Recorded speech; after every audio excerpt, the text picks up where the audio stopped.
So this brings me to the next question. You have always said that we are embedded in a living matrix, and you talk about the life field.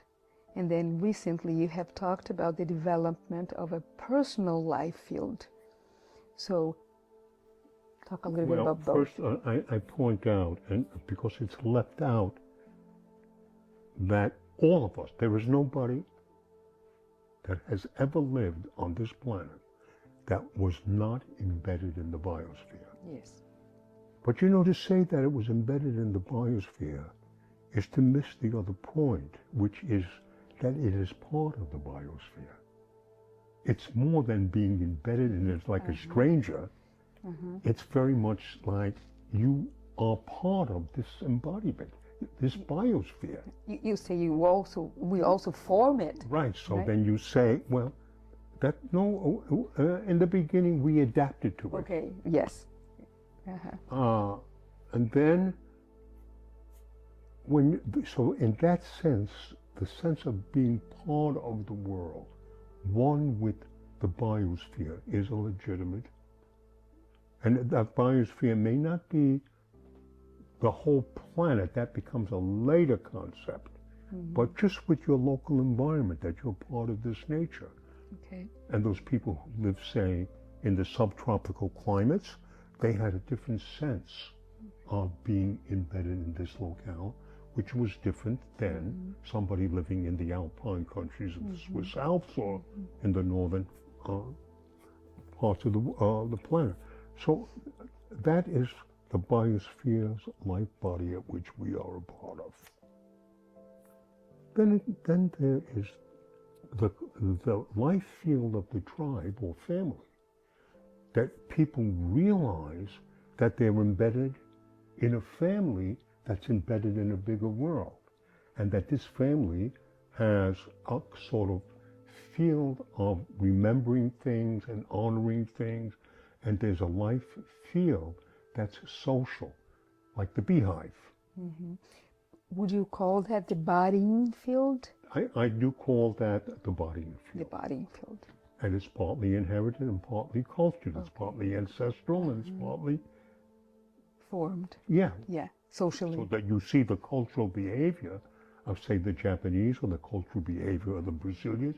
You see their specific fields of behavior that is endemic to that particular environment, and they create this life field of which excludes other people and includes other people.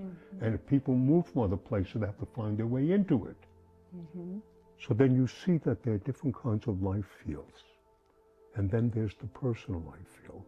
So that you say, the body is a life field, part of the life field of the biosphere, part of the life field of the culture, even part of the life field of the world that is bigger than it. And then it's its own personal life field. That it creates its own personal world of incorporating and of values and of actions, and that it is a personalized life field. And then,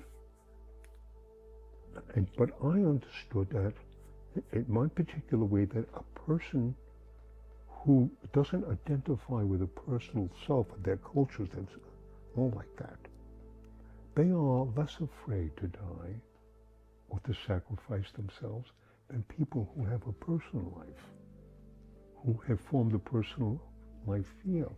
They are afraid of that death because they lose the personal world. And you see it as a personal life field. But then if you ask yourself, and I'll come back to you, I pointed out that the organism, how does it understand its artists, its inventors, its leaders? That the organism has a big incentive to look toward the environment in order to be able to see what availability it has to sustain itself.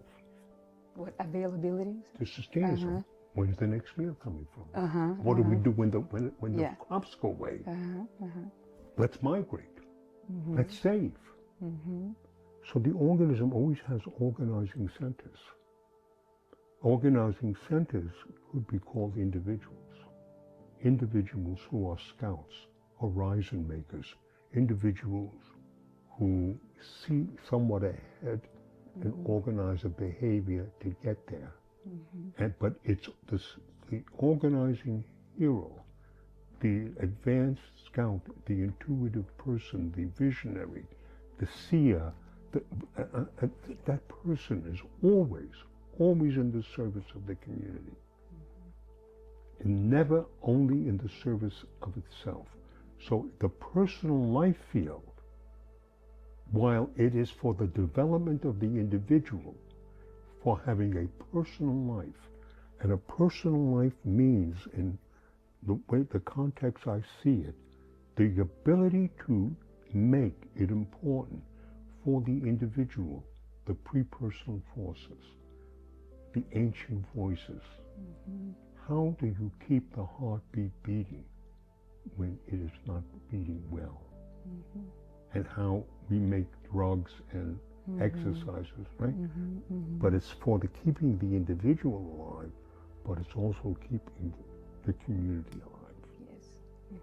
So that the development of a personalized world and personalized values serves the evolutionary process.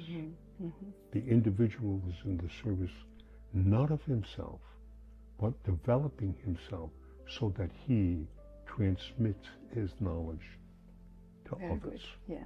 Now that, when you see that, first that used to be the function that was given to society and culture. We invest in our culture, we invest in our society to give life to the future, but we left the individual out. Right. So the individual is creating a life field that others can share.